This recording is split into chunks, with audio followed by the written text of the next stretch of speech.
Olá, eu sou Viviane Andreata Riuto, oncologista clínica, aqui da Oncoclínica Dourados, e vou falar para vocês sobre os sarcomas, que é lembrado pelo laço amarelo no mês de julho.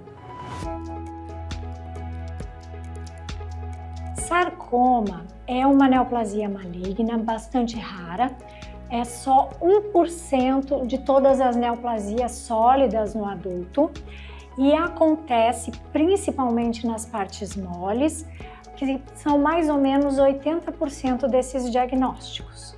Pode também acontecer nos ossos, mas as partes moles mais acometidas são dos membros superiores, membros inferiores. Também pode acontecer no abdômen, no tórax, no pescoço.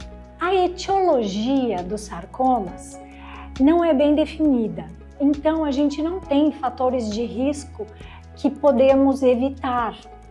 O que se sabe é que a maioria dos sarcomas é esporádico, mas em alguma síndrome de predisposição hereditária ao câncer, ela é mais frequente, como a síndrome de Li-Fraumeni, principalmente em pacientes acometidos por sarcomas abaixo dos 43 anos. A maioria dos sarcomas, eles são diagnosticados abaixo de 50 anos, sendo que na síndrome de Li-Fraumeni R337H, que é uma mutação fundadora de um gene fundador brasileira, ela pode ser iniciada num risco cumulativo até os 80 anos.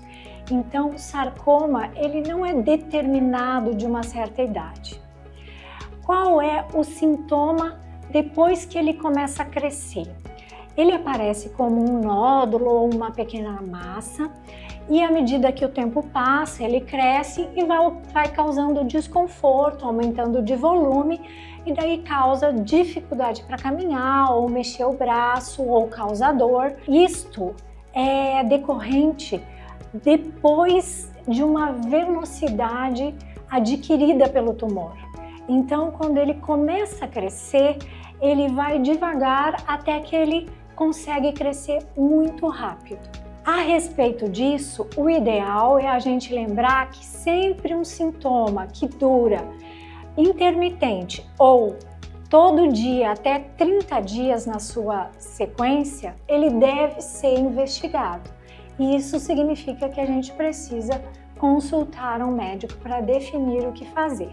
Os tipos mais recorrentes de sarcomas são os diagnosticados nos membros superiores e inferiores e se chamam osteosarcoma, leiomiosarcoma, angiosarcoma, sarcoma sinovial, mas como eles são bastante heterogêneos, a gente conhece pelo menos 70 subtipos. Para determinar isso, a gente faz primeiramente a biópsia e na sequência faz a imunohistoquímica para saber qual desses 70 subtipos seria.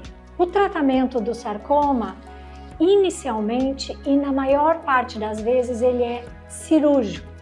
É a base do tratamento do sarcoma, tanto osteosarcoma quanto sarcoma de partes moles, a base do tratamento é cirúrgico, que pode vir upfront, antes de qualquer outro tratamento, ou o tratamento cirúrgico pode vir depois da quimioterapia, que pode ser necessária antes para murchar o tamanho do tumor e conseguir fazer uma cirurgia poupadora de membro ou de órgão, para que a gente tenha menos sequela.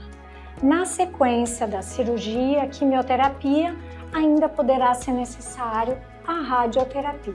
Apesar de ser uma doença rara e não haver rastreamento preventivo para essa neoplasia, a gente tem que lembrar que história familiar de neoplasias em pacientes jovens de sarcomas pode determinar que você tem uma predisposição hereditária ao câncer trazida do seu embrião. Então, a consulta com o oncogeneticista pode ser necessária e daí o rastreamento instituído. Sempre que a gente tiver o diagnóstico de sarcoma, depois do tratamento da doença ativa, com o tempo a gente vai fazer uma investigação genética, porque apesar de rara, essa neoplasia pode ser definitiva. E isso, para a sua prole ou a sua história familiar, pode ser importante e prevenir os problemas que isso ocasionará nos seus filhos.